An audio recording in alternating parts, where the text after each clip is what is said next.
Hello, and welcome to my updated guide for sword and staff. There's going to be a lot of repeat information in this video, so for anyone who's seen my previous video and you want to skip around, I'll be leaving timestamps in the description below. First, I'm going to go over defense skills and passives. For this build, I highly recommend taking Shield Survival. This build doesn't have a lot of self-healing on its own, so if you're on your own or your healer is down, this is your primary source of healing. This also helps you stay in the fight longer due to its damage reduction and shield, max health shield on blocking fury attacks. First is Flame Condensation, increases your burn damage and increases your heavy attack chance by 10 for every burn stack. Burn stacks cap at 10. Next is Asceticism, increases your mana regen, staying still for 3 seconds, doubles that mana regen, and also gives you 100 heavy attack chance. Mana Amp increases max mana and max health. Forbidden Sanctuary increases skill damage, but decreases mana cost efficiency. Resilient Mind, evading an attack restores 42 mana. Shield Block and defense skills restores mana equals 32% of the damage blocked. Also restores 21 health. Next is Age of Shield, increases damage reduction for every shield block chance you have. This works well with Counter Barrier, which is your primary defense skill you'll be using. Next is Impenetrable, increases defense. The more enemies there are around you, the more defense you get. And then lastly, this is Spectrum of Agony. This is your most important damage passives. In order to explain this, I need to skip to the skill. This is Provoking Roar, specialized to be Cleaving Roar. This is the core of all your DPS. All revolves around this skill and this passive. What this passive does is, when you use Cleaving Roar, all enemies affected within its range get a debuff on them, and that debuff reduces their defense and also has a damage spread effect. So any damage you do to one of them spreads to the rest of them, and AoE damage multiply that effect. I'll show you exactly what I mean right now. The standard auto attack and special, then I use Cleaving Roar, and now I'm damaging everything. And if I throw AoEs into the mix,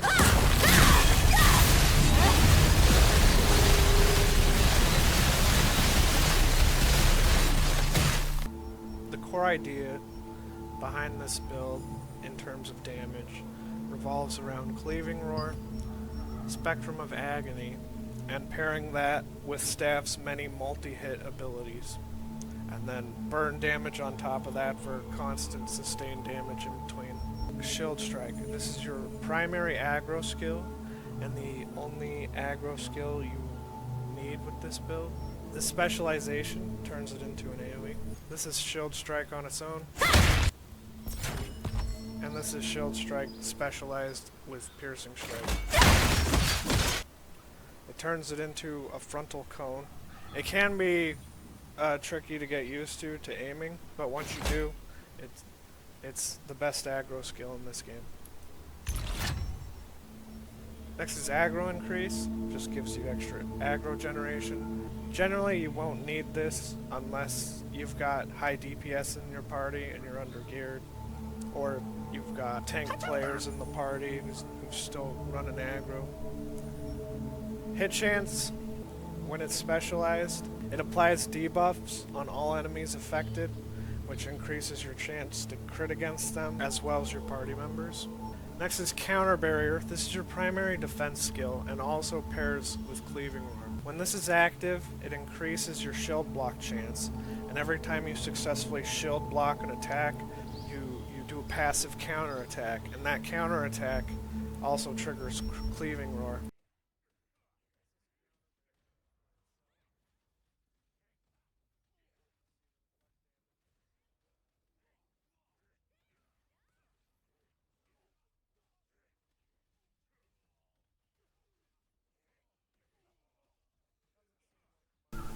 Now for this specialization, what this does is while counter barrier is active, any successful shield block chances you have reduces the cooldown of piercing strike or shield strike.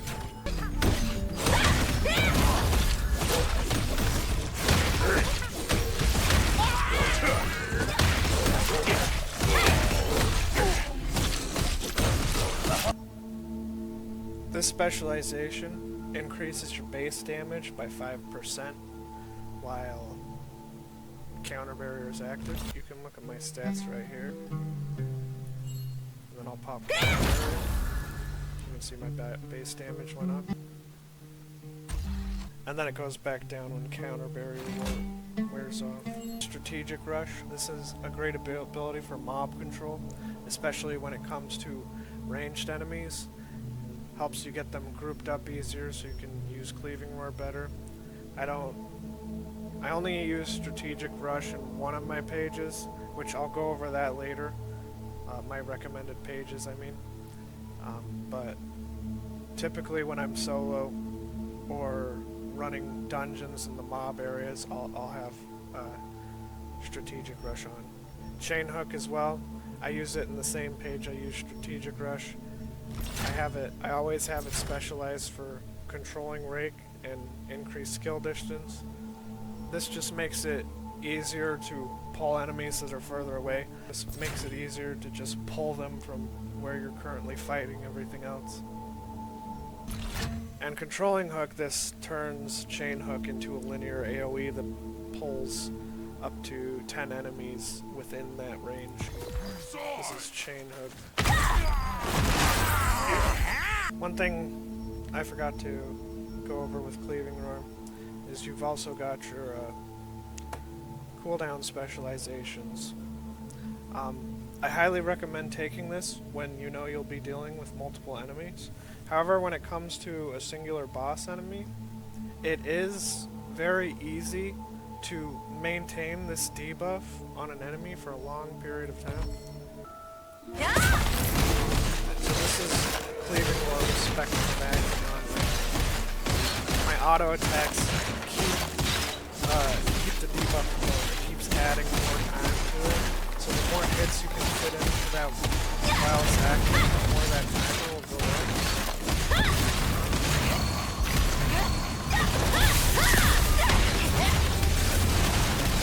So as you can see, it's back up to 10 seconds now.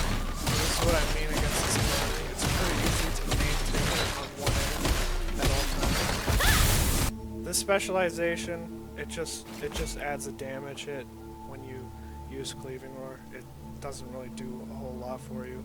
Stalwart Bastion.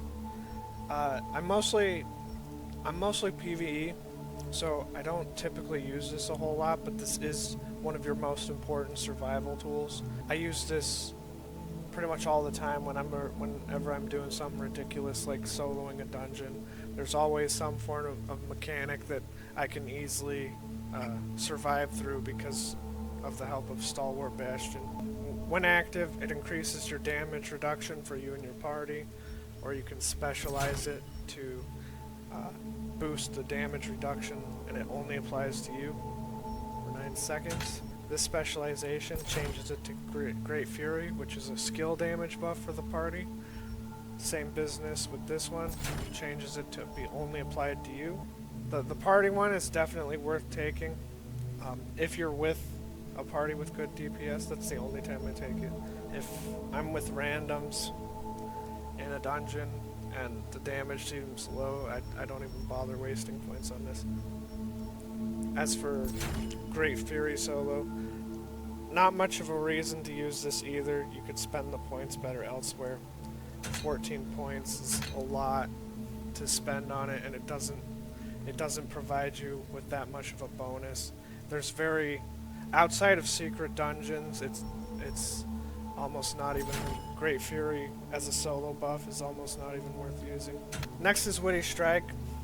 This skill is fantastic for increasing your survival, and it's mainly because of these two specializations right here. This increases your stamina recovery when upon use, and this adds a second use to it. Block several fury attacks, run out of stamina, use this again. You've got your stamina back and you can stay in the fight longer. Very great skill to have when you're solo farming open world dungeons. So here I've burned all my stamina, and I used my life. My stamina's almost full. The AoE on it is pretty small, so you want to try and make sure you hit as many enemies if it is possible, but again, extremely important for staying in the fight longer, healing yourself when there's no healer in the fight. Immortal Pride, same deal as Stalwart Bastion. I don't typically use it that much, but when I do, it's when I'm doing something ridiculous and going to survive something ridiculous. These two combined together can pull off some really dumb things. This is also technically a self-heal when you have it spec for health regen, and the increased max HP.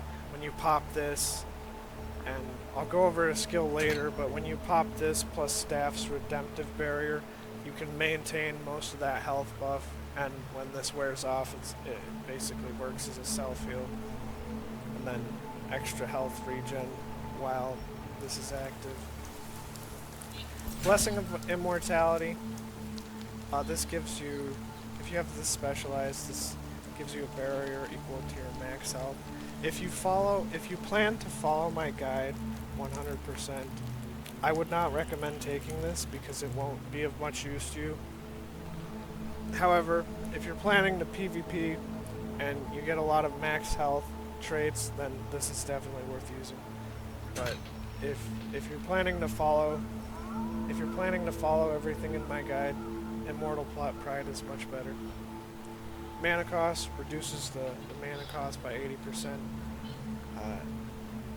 It can be good to take sometimes, but it really depends on what you're doing. Again, you won't really need Immortal Pride or Stalwart Bastion outside of doing something crazy. Defense increase, while it's active, increases your defense a little bit more, and your max health a little bit more. A Shot at Victory. This is your primary self buff, I would say, as a DPS and as a tank when you have the points to use it or the space to use it. This will buff the damage of Cleaving Roar and the damage from Spectrum of Agony while Cleaving Roar is active. This specialization turns Shot at Victory into an AoE. I would say it's not worth taking because of the 10-point cost. There is a staff skill I'll go over in a bit that costs 10 points as well. Does a much better job and is a lower cooldown. So, not worth taking in my opinion. Effect boost boosts the damage from 20 to 30%. Effect duration increase the duration of the damage boost by an extra 2 seconds. Doesn't sound like a lot, but if you pop this, if you pop a Shot at Victory right before you use a lot of rapid hit abilities, it really makes a difference. Now on to staff, or staff skills. First, we're starting with Serial Firebombs. This is your primary source of putting burn stacks on the enemies, and also one of your more important damage abilities. You should always have this on your hotbar at all times, no matter what you're doing, tank, DPS. This is a very important ability to be using. The first specialization, Focus Firebombs. This removes the triple cast and turns it into a single cast with a long charge time. I want to correct something I said in my previous video. In my previous video, I said this wasn't worth using because it's counteractive to the build. I want to correct that because it is worth using if you have a high weaken chance and especially a high heavy attack chance. There are times where you need to tap it instead of fully charge it. Even just a quick tap can be a damage increase over the triple.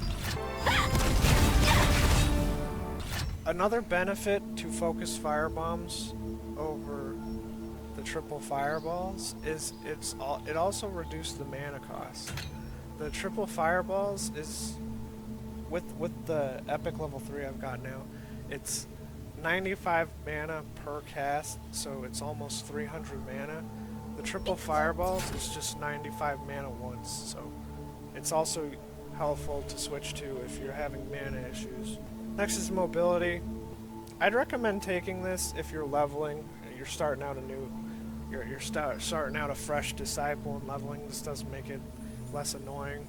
But once you get to max level, I would recommend getting into the habit of not using this, because you don't want to be moving around that much on this build. You want to remain as still as possible to keep your heavy attack chance as high as possible, as well as your mana regen. Radius increase. This turns serial firebombs and focus firebombs into an AoE. Projectile speed increase.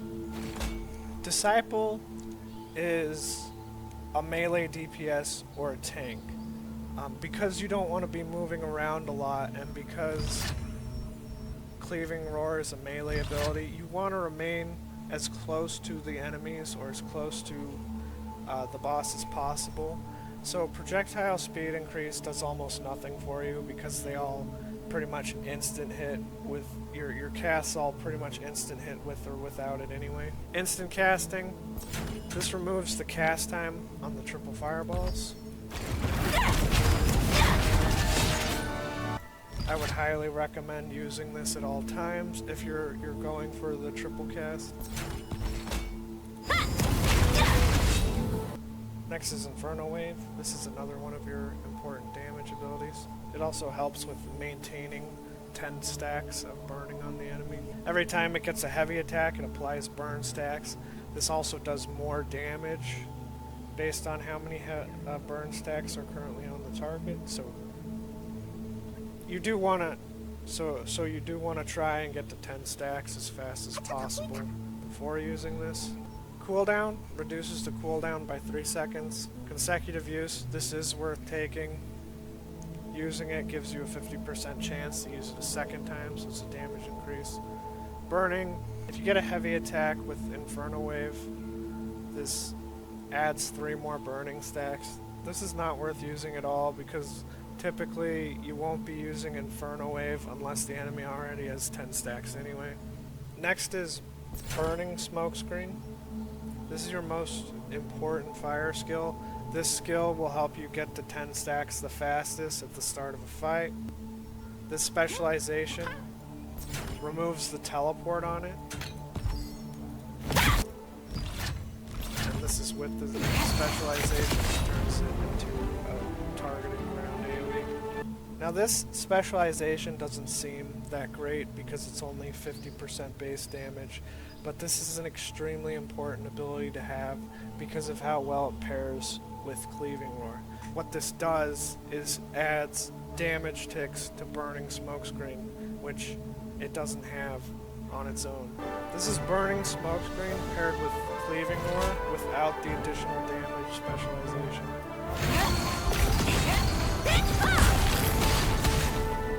As you can see, it doesn't do anything. It's almost useless. And this is Burning Smokescreen with additional damage on it.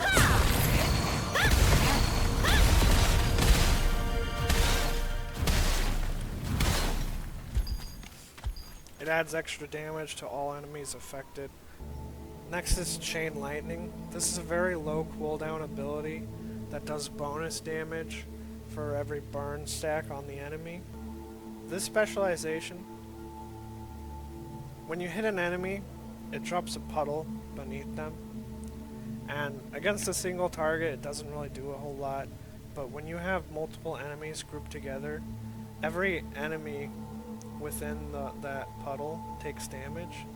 And if the enemies are wet or you have damage transfer active, this guarantees transfers regardless of wet or frozen status. It'll spread to other enemies and drop puddles underneath them too, so you've got several overlapping puddles all doing damage to multiple enemies at the same time. This specialization removes the damage fall off every time a transfer happens. So when you have this specialized and you hit like 10 enemies at once, they all take the exact same amount of damage, and then the puddles drop, and the puddles do the same damage to all the enemies as well. So this is Chain Lightning with damage transfer ability. And this is Chain Lightning specialization. Compare that together with Cleaving. Does quite a bit of damage. When you're against a single target or boss, these two are obviously useless, and this one isn't that great either. Next is Inner Peace. When activated, you start channeling, and this increases your mana recovery.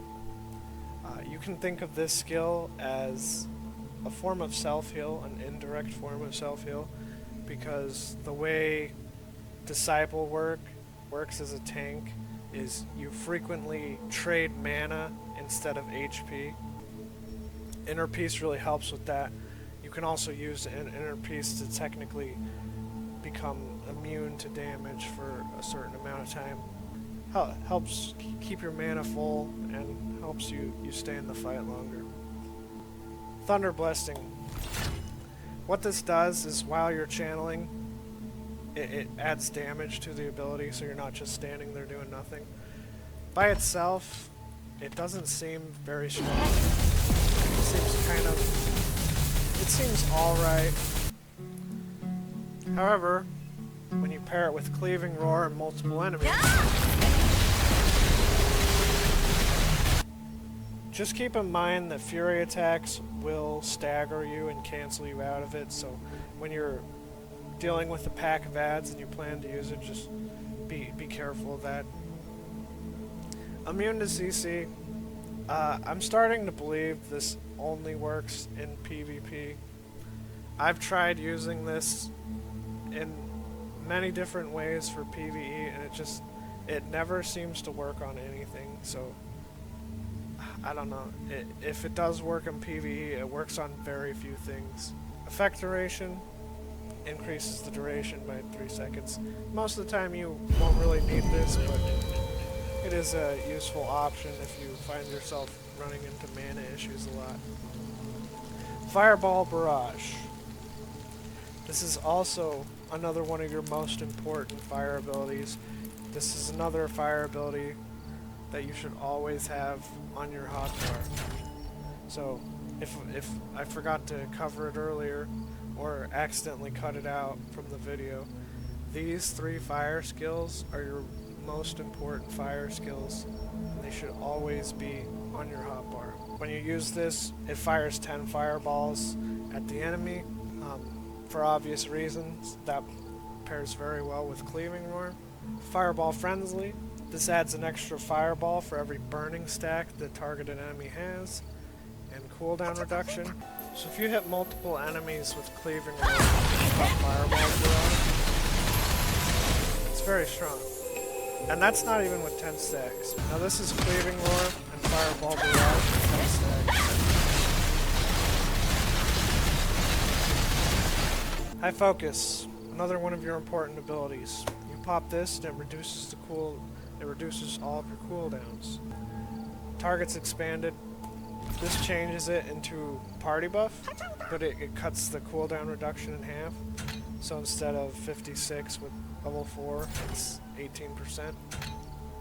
Max damage, this increases the max damage. This is worth taking, solo or in a party. Judgment Lightning. I always take this in my AoE damage page, or when I'm doing secret dungeons, or focusing on damage for bosses. This is a lot like Chain Lightning in several ways. It deals bonus damage against burning enemies. Landing a heavy attack gives you a second chance to use it. Or if you land a heavy attack on the second use, it reduces the cooldown by 30%. This specialization guarantees you will always be able to use it twice. It adds a cast time to the first use, but if you've got low heavy attack chance, it is something to consider until you get your build higher up. Damage transfer, same deal as Judgment Lightning, guarantees the damage will always transfer to other enemies. This other specialization, same deal, removes the damage drop off when transferring between enemies. Very great to have these two for pure AoE damage. Salvation Chain. When tanking, this is your most important form of damage reduction. When this specialization changes it to Redemptive Barrier, and what this does is it puts a shield over you, and while Redemptive Barrier is active, any damage you take while this is active has to go through your mana first. And so any form of mana recovery like Thunder Blessing or Healer's MP recovery essentially acts like an indirect self-heal due to how Redemptive Barrier works. Redemptive Barrier also gives Disciple technically the highest HP pool in the game, because, you know, again, while it's active, say you have 12k HP and 12k mana, then in a technical sense you've got 24k HP while Redemptive Barrier lasts. Cooldown, definitely worth tanking definitely worth having as a tank. You know, the more you can use it, the less damage you take, the more you can survive, especially when solo or if the healer goes down. Infernal Meteor. This is a great skill to take if you're running as a DPS or going for an AoE build. I believe in my video I recommended not using this. I changed my mind about that. I'd recommend not using this if you're tanking. If you're playing as a DPS, this is definitely worth using, especially if you specialize it for Hellfire Rain. It gives consecutive damage hits, which of course pairs very well with Cleaving War. If you're running DPS, just go ahead and remove any points you got and Shield Strike and replace Meteor with Shield Strike. You shouldn't be using Shield Strike as a DPS because the tanks should always be using Shield Strike anyway, and there's no point in you having an aggro battle with your tank, even if it's by accident. So if you're running DPS, replace Shield Strike with Hellfire Rain. This is also great for AoE damage. Cooldown reduction by 9 seconds. Definitely worth taking this. Health recovery. This is PvP only, I think. I have not seen any enemies in PvE that regenerate health. Okay, next I'll go over Masteries, starting with Sword. For Sword, I've gone straight down the top run for extra damage reduction and buff duration. Buff duration applies to several different abilities that Disciple has, including the cooldown reduction, Redemptive Barrier, the Immortal Pride, Stalwart Bastion, Great Fury. There's more, I just can't think of it at the moment. But again, the point is buff duration is very good to have. I'm not too sure about the stun resistance. There's not a whole lot of mobs that actually stun you outside of open world dungeons, but I'm not sure. I'm mostly PvE here, so I don't do a lot of PvP. It would definitely be worth taking in PvP, but I'm considering maybe taking it out. And as for the bottom, I've gone down here. I'm planning to go for Weaken Chance, and then for when I get to level 16 Mastery, I might take a point out of Indomitable Spirit and go for more melee hit chance and base damage. I'm not too sure, but I'm definitely 100% sticking with this tree all the way down to damage reduction, and all the way down here for damage reduction again. weaken chance. Weaken chance and collision chance are incredibly helpful with this build. And then staff, I've gone straight down the middle tree for the bonus damage, you know, skill boost chance, and the cooldown speed. And then I've gone down here for the burning damage.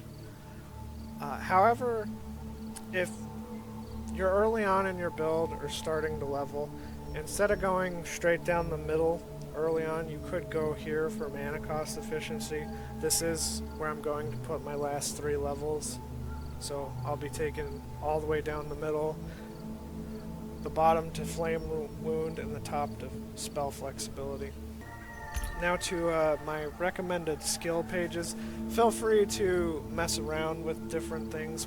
This is what I strongly recommend to use, or at least if you're learning the class, you know.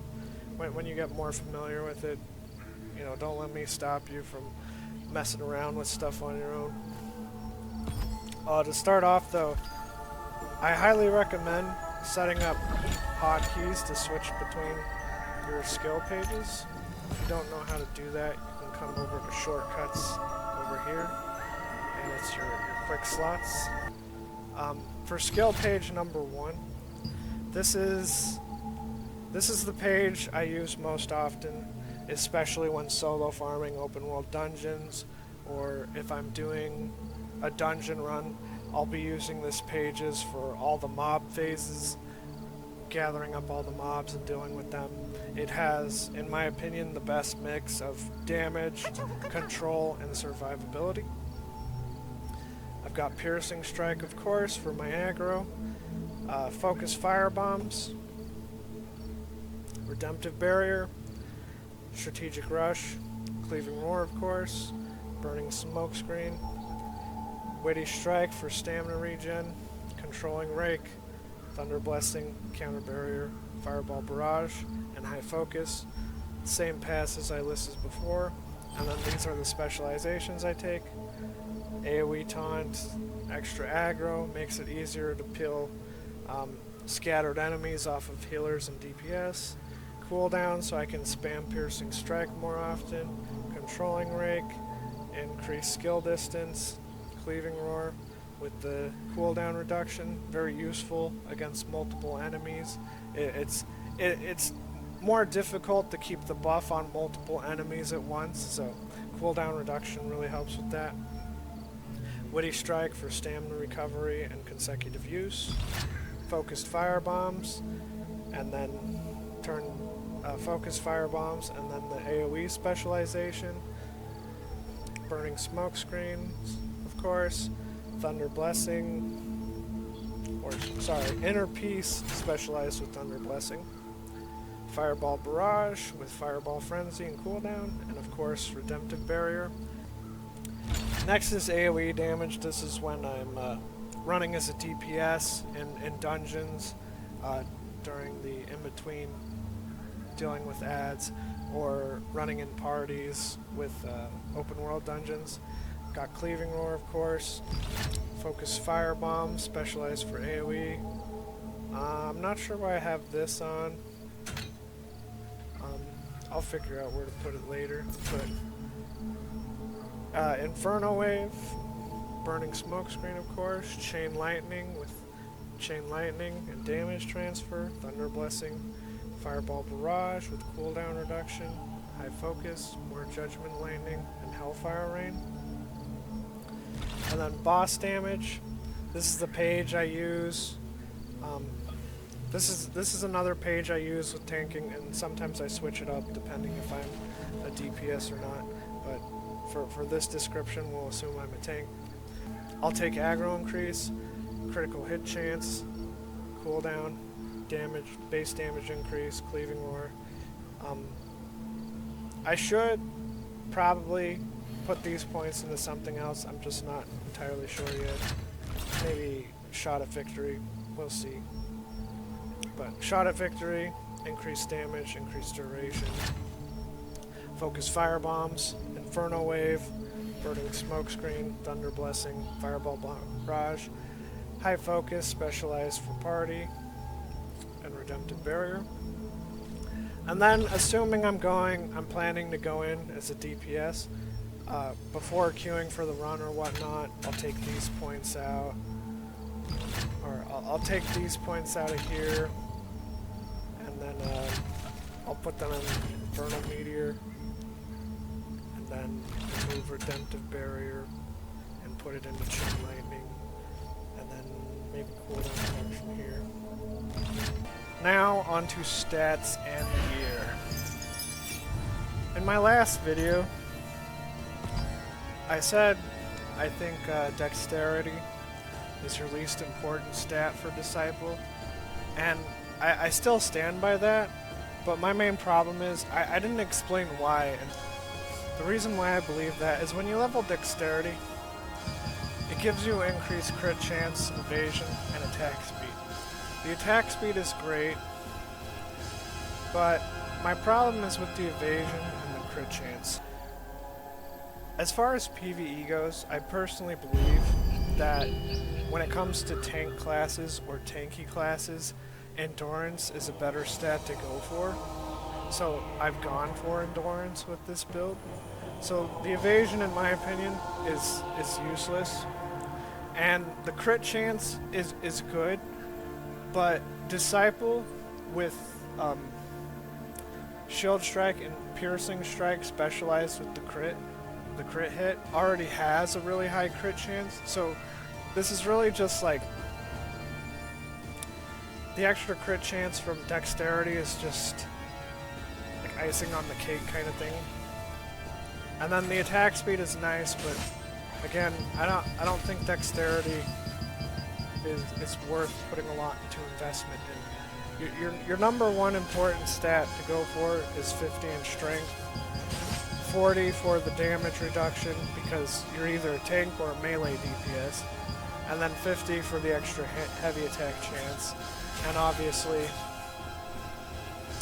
the increased health and health regen. And then after that, I believe Perception is your second most important stat to get to at least 40. And the reason for that is it increases your collision chance, which is very helpful when you're running your collision build. Your weaken chance as well, when to guarantee or almost guarantee burn stacks will always be applied to enemies. And then, most importantly, buff duration.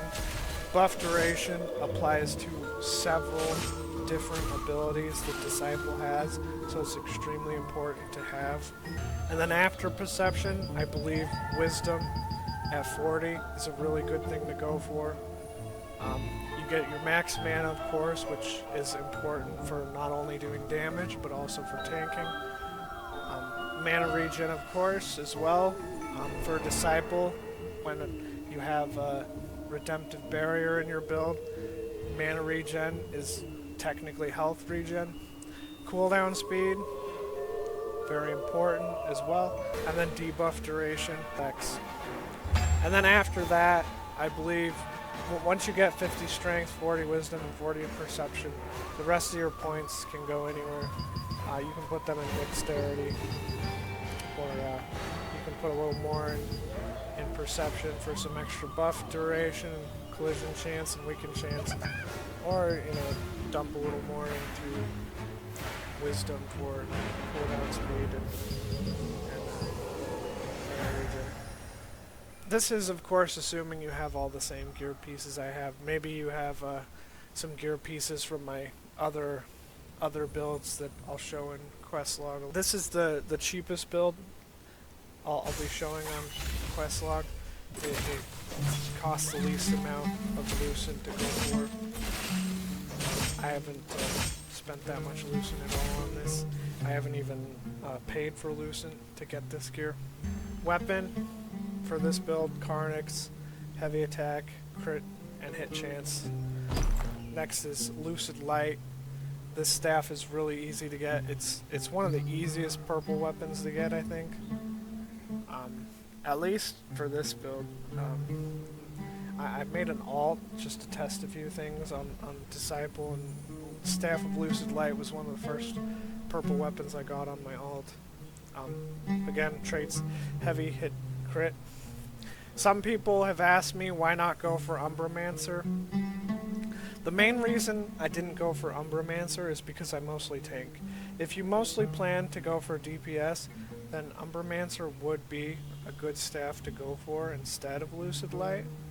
However, if you plan to tank more often than not, I would recommend waiting until you get Nirma's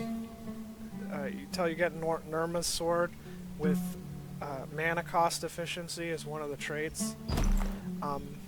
As a tank, it's important to have as much mana, or not as much, but it's important to have a decent amount of mana cost efficiency so you can tank better, survive better. I do have Lucid Light, or I do have Umbramancer, Staff of the Umbramancer, and some of my other Questlog builds. Those are the more expensive builds, which I may or may not go for, but if I'm being completely honest, there's a good chance I might just stick with this build I have right now, and just stick with it until tier 2 and just farm up Lucid until then. This build right now already is already very strong. My secret dungeon times are usually about a minute or so, like a minute 10, a minute 20. And then it's incredibly tanky enough where I can solo dungeons like Death's Abyss. Traits that for traits on Swirling Hat, I go for endurance, cooldown speed, cape, standard, skill damage resistant, debuff resistance. If you didn't see it earlier in the video, I'm mainly PVE focused, and if you're going for PVE, I highly recommend mana regen and health regen over max mana and max HP.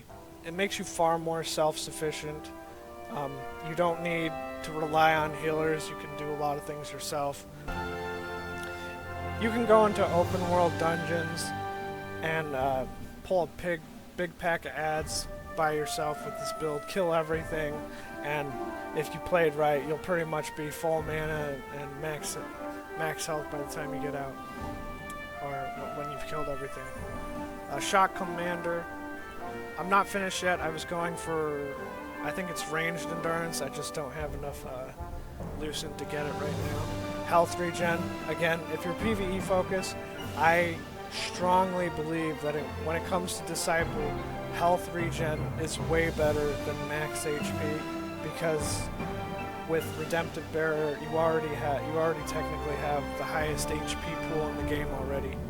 Melee endurance, of course.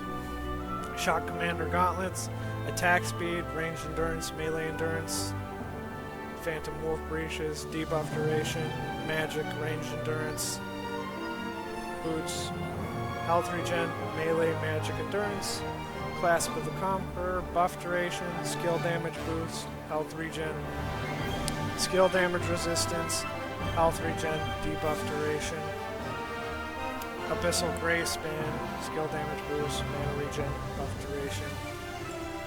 duration, skill damage boost, health regen, Butcher's Belt, standard again, skill damage resistance, debuff duration, and health regen.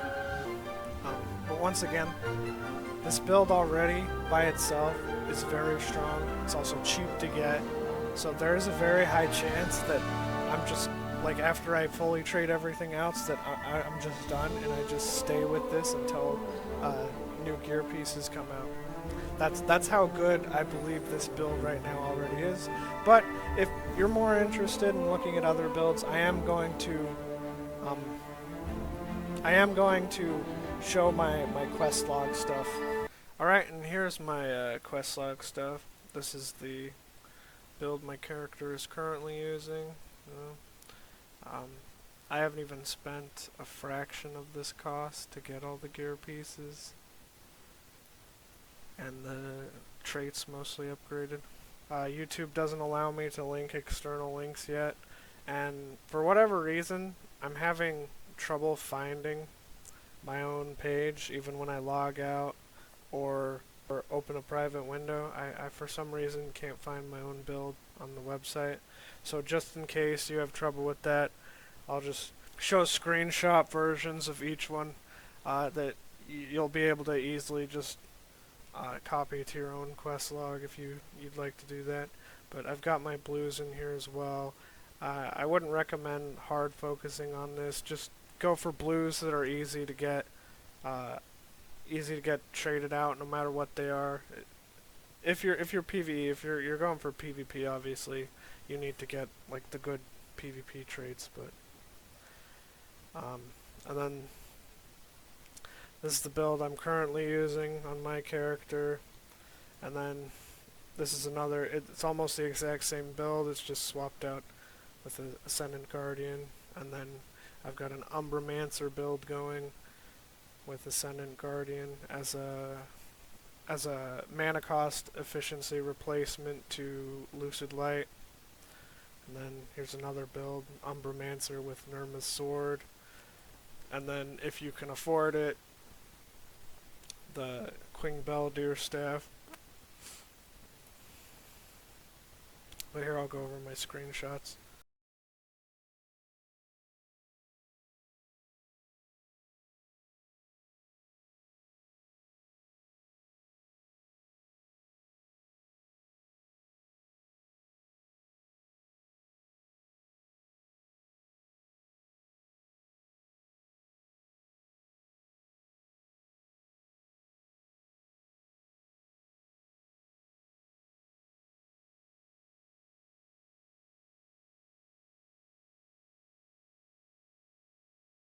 Alright, and with that, thanks for watching. Hope you enjoyed the video.